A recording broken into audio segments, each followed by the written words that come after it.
O programa Santa Catarina Estado de Excelência é um observatório de boas práticas, tanto da iniciativa privada quanto da gestão pública e das organizações não governamentais, cujo objetivo é estimular iniciativas semelhantes ou até melhores. Aqui você vai conhecer pessoas que ajudam a construir esse estado de excelência. A convidada de hoje é uma guerreira cuja trajetória de vida se confunde com os movimentos de luta pela democracia, por justiça social, pelos direitos da mulher e pelo desenvolvimento de Santa Catarina.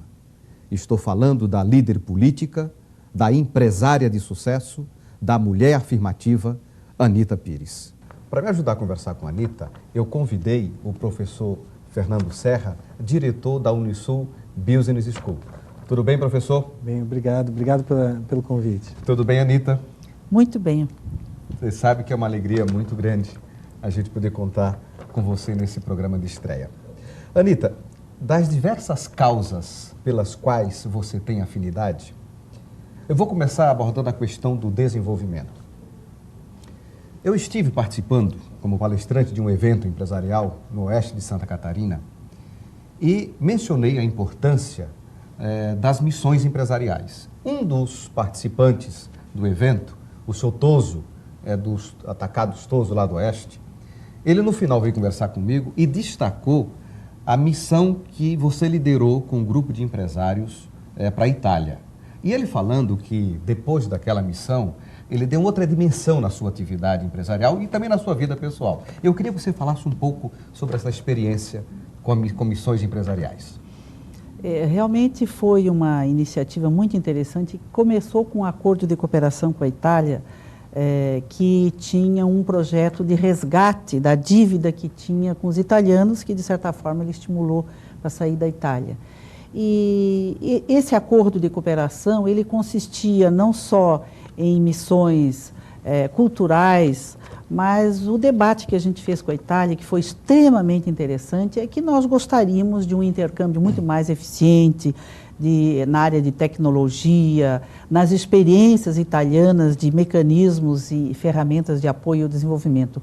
E fizemos inúmeras missões dessas, no setor moveleiro, calçadista, cultura, agroindústria, e a gente observou muito a diferença do comportamento dos empresários antes da missão e depois da missão. Então eu considero, e hoje muito mais ainda, essa necessidade de que o empresário tenha um pé aqui no seu negócio, mas que tenha um olhar no mundo, porque no mundo globalizado a competição ela está nos mais diversos recantos do planeta e não no nosso vizinho aqui que trabalha com a gente. Você começou essas missões com o Instituto Vêneto. Exato. Nós criamos, com o apoio dos empresários descendentes de italianos de Santa Catarina, o Instituto Vêneto, que não só trabalhava capacitação nas áreas de design, de turismo, na área empresarial, mas fomentava esse tipo de atividade e de resgate da cultura italiana. Anita, Santa Catarina e o Brasil têm olhado para a Itália olhando para os arranjos produtivos, para a capacidade que eles tiveram de organização em volta de uma determinada atividade e, com isso, ganhar o mundo e fazer com que os produtos e as competências italianas, design e outras, ganhassem o mundo. Essa comparação com a Itália foi intencional e foi nesse sentido? Foi sim, porque Santa Catarina, além de ter uma descendência de origem italiana muito forte, tem uma configuração geográfica e também de distribuição territorial e cultural muito semelhante à Itália.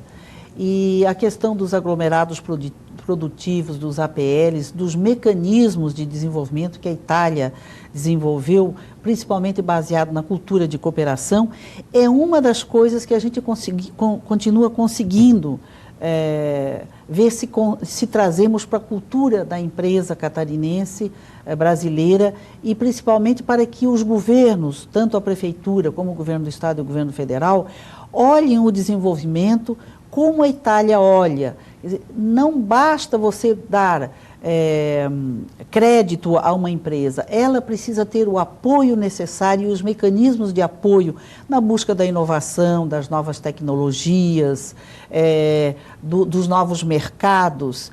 E o exemplo do modelo italiano de pequenas e microempresas é um exemplo extraordinário que está marcando toda a história do setor produtivo do mundo, né? Anitta, hoje você está coordenando uma ação muito mais abrangente, que é o Programa de Desenvolvimento das Nações Unidas. Como funciona o PNUD e o escritório de Santa Catarina? Essa tua pergunta, Raimundo, é extremamente interessante porque é um espaço hoje que Santa Catarina tem extraordinário. As Nações Unidas, mais exatamente o PNUD, que é o Programa de Desenvolvimento das Nações Unidas, começou a pensar numa descentralização do escritório que só existia em Brasília. E o primeiro escritório que foi aberto foi aqui em Santa Catarina, onde eles foram atraídos pelo momento que vive Santa Catarina da descentralização. Toda essa reengenharia, essa rediscussão da regionalização do desenvolvimento. E hoje nós temos aqui no centro administrativo do Governo do Estado, o escritório do PNUD, que desenvolve uma série de projetos. E um deles, que eu considero o mais importante, que está causando um diferencial em Santa Catarina, que é o projeto Meu Lugar. Em que consiste o projeto Meu Lugar? É muito interessante esse projeto e consiste no seguinte: capacitar as diversas regiões, no caso as 30 regiões, dos quais foi dividido Santa Catarina, no sentido de que os agentes de desenvolvimento, sejam eles públicos ou privados, estejam capacitados para promover o seu próprio desenvolvimento. Porque desenvolvimento não nasce por lei e nem de cima para baixo. O desenvolvimento as pessoas fazem, elas constroem. Quem muda o território, quem muda a região é a cabeça das pessoas. E o projeto visa exatamente criar essa cultura de cooperação na região e que, ao mesmo tempo, as pessoas, os agentes, as lideranças reconheçam e tenham como meta que o desenvolvimento depende deles e não dos governos. Anitta, falando de desenvolvimento, qual é a tua visão de futuro de Santa Catarina, o papel dela no Brasil e o Brasil em função disso? Nós estivemos, antes de ontem, o dia todo conversando com uma das maiores lideranças na área de desenvolvimento regional, que é o professor Ignacy Sachs. E ele coloca Santa Catarina como um estado diferenciado do resto dos estados brasileiros, inclusive dos estados latino-americanos, e dizendo o seguinte, que nós temos um ambiente extremamente favorável ao desenvolvimento de pequenas e microempresas, a inserção da informalidade, ou seja, daquelas pessoas que vivem na informalidade, para que elas passem à formalidade, mas que nós temos uma capacidade imensa de geração de trabalho e de renda. E que isso é um modelo extraordinário que vai garantir a inclusão social. Anitta, quais são as áreas prioritárias de atuação desse projeto do PNUD e que projetos já estão em andamento aqui em Santa Catarina? As regiões, 9 regiões, estão fazendo os seus planos de desenvolvimento regional, que são feitos de forma participativa. Todas as lideranças públicas, privadas, ONGs, empresários, universidades trabalham em conjunto a partir do que desejam e o que querem para a sua região. E nós temos alguns cortes, por exemplo, um deles é direcionado à questão do resgate da regionalidade e da cultura regional. Anitta, por que em todos os movimentos de luta você sempre priorizou a questão de gênero, os direitos da mulher? A questão da mulher é uma questão muito séria na nossa sociedade. Em primeiro lugar, dos pobres e dos oprimidos e dos analfabetos, as mulheres são a maioria. As próprias Nações Unidas hoje consideram que a mulher é o maior instrumento de desenvolvimento que existe. Os projetos de desenvolvimento do Banco Mundial hoje, eles focam muito mais a mulher, porque a mulher pensa primeiro a educação e a saúde e a família. E o homem, muitas vezes, pega o orçamento e leva para o boteco. Então, há uma priorização hoje das questões da mulher. Eu também considero que a mulher, ela é um instrumento de desenvolvimento extremamente importante, dinâmico, porque a mulher se preocupa com a paz, ela se preocupa com a solidariedade, ela se preocupa com a educação e ela é muito mais solidária e muito mais comprometida com as questões de ordem social e coletiva. E talvez também por ser mulher, né, e por entender que a trajetória da mulher é uma trajetória muito séria de sofrimento e de discriminação. E entendo que o mundo será muito melhor, o serviço público será muito melhor e o espaço político será muito melhor se nós tivermos mais mulheres no poder e mais mulheres gerenciando as organizações. Anita, você como empresária, como experiência de empresária, como é que você vê as pessoas e as mulheres dentro das organizações? Como você gostaria de vê-los atuando? Como você vê as organizações? Há uma tendência muito grande nas organizações de contratação de mulheres. As mulheres são mais comprometidas, são mais disciplinadas, e aí entra uma outra questão que nós temos que discutir muito seriamente, que é a questão da diferença salarial entre homens e mulheres, tendo a mesma função. Mas eu, pessoalmente, na minha empresa, eu tenho só um homem, que é meu filho, que é meu sócio, e só trabalho com mulheres. Talvez, não quer dizer que só as mulheres são boas. E que há realmente em algumas atividades, o perfil da mulher, ele é um perfil extraordinário. E a gente escuta os homens empresários hoje dizerem que preferem trabalhar com mulheres. Mas eu não quero colocar essa questão da disputa, sabe, professor Fernando e Raimundo, entre homens e mulheres. O que eu quero dizer é que esse planeta tem 50% de homens e 50% de mulheres. O universo assim decidiu. E que esses 50% tem que estar juntos em todas as ocasiões. E não é que a mulher seja melhor do que o homem, é que a mulher tem um olhar do mundo, da família, do meio ambiente, do setor produtivo, diferente do olhar masculino. E homens e mulheres juntos, com certeza, construirão uma sociedade muito melhor do que essa que nós temos aqui, que até agora foram construídas só pelos homens, e a exclusão social mostra que esse modelo masculino não serve. A pesquisa que o IBGE divulgou recentemente, ele aborda exatamente essa questão da diferença salarial. Viu, professor Serra? Mesmo as mulheres tendo um grau de escolaridade maior do que o homem, ela ganha menos. E no projeto Meu Lugar, que ações de capacitação para essas lideranças femininas você está coordenando, Anita? Nós estamos, dentro do projeto Meu Lugar, que é um guarda-chuva, um dos projetos é esse dirigido a mulheres líderes, de capacitação de mulheres líderes, rediscutindo a questão do empoderamento da mulher, ou seja, da mulher no poder. A participação política da mulher é fundamental para mudar o ambiente político brasileiro, que não é legal. A questão da violência contra a mulher é uma coisa muito séria, só chegar nas delegacias e olhar, a grande maioria da violência é direcionada às mulheres e o pior é que essa violência é dentro de casa e, fundamentalmente, a capacitação da mulher para a geração de trabalho e renda com vistas à questão da infância, à questão da juventude.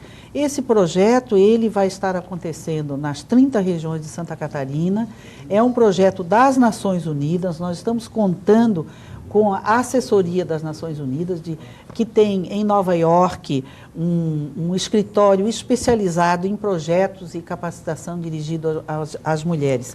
Então, é um dos projetos assim que eu olho com maior carinho, que eu tenho um compromisso com as mulheres de Santa Catarina nesse trabalho de capacitação de mulheres líderes para multiplicar o desenvolvimento. Anita, eu não podia deixar de falar com você sobre esse processo de descentralização e de gestão pública descentralizada. Pesquisa divulgada pela ONU recentemente diz também muito respeito à democracia. Quer dizer, pelos números que foram divulgados, quer dizer, mais da metade dos latino-americanos aceitaria um regime autoritário que resolvesse os problemas econômicos. Eu pergunto, e quero aproveitar aqui o professor Serra também, expandir a democracia não ajudaria a fomentar o desenvolvimento? Com certeza. Hoje, se nós olharmos os países e os dirigentes públicos autoritários, nenhum deles mais constrói o desenvolvimento. Quando o desenvolvimento era promovido pela força muscular, a escravatura funcionava. Hoje, o desenvolvimento é baseado na inteligência, na capacidade que as pessoas têm de criar, de inovar e de empreender. Então, a descentralização é uma oportunidade extremamente grande de, vamos dizer assim, construir efetivamente a participação da sociedade no seu próprio desenvolvimento. O que a gente observa no Brasil hoje é que milhões e milhões de dólares foram usados para projetos de desenvolvimento que não tiveram nenhum resultado. Por quê? Porque eles vieram de cima para baixo. E o desenvolvimento se constrói num ambiente de participação da sociedade.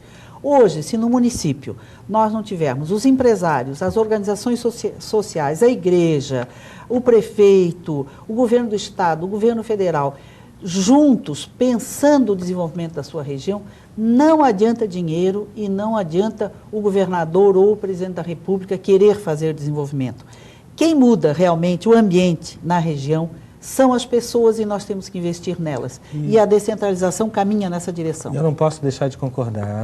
A moderna gestão é uma gestão participativa. Não só pelo compromisso que é conseguido dessas pessoas, porque isso gera um compromisso, e com o compromisso, apesar de demorar um pouco para chegar ao compromisso, as coisas andam mais rápido, mas também são núcleos de multiplicação.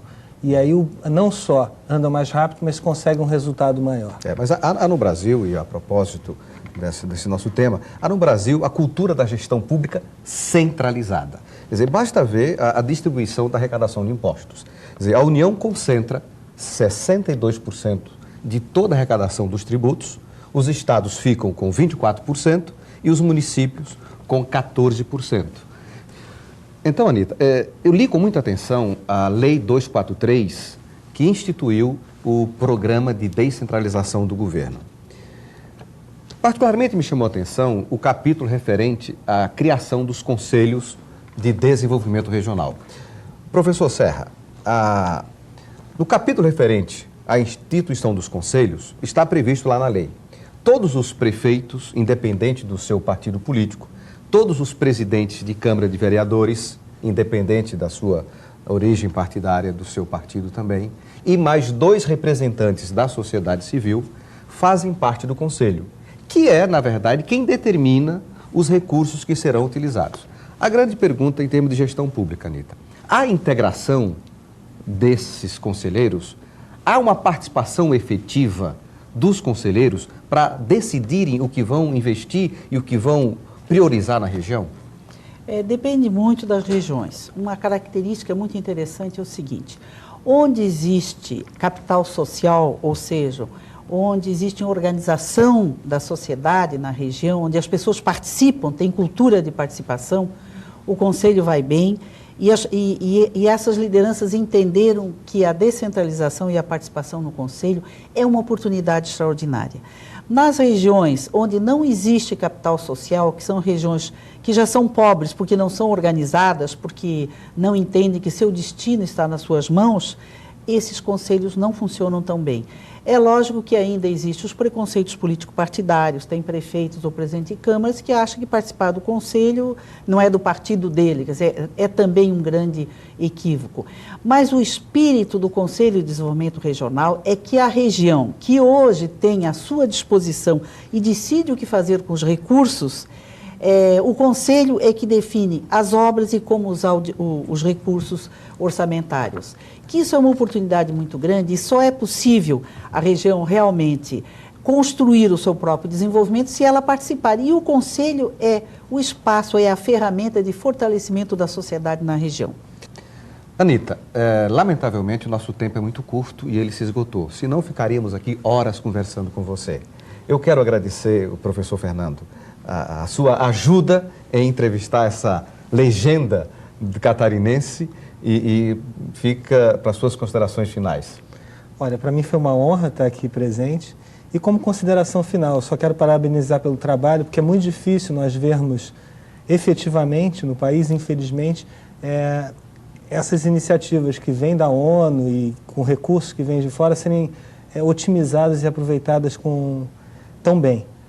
Eu acho que tem um desafio aí que tem que acontecer, e é um desafio que é difícil em todos os países e aqui também talvez seja mais difícil, que é o desafio de conseguir, mais do que suplantar as diferenças partidárias e as diferenças de interesses individuais, suplantar o tempo do mandato, fazer com que esses conselhos consigam ter uma continuidade que esteja acima dos interesses partidários.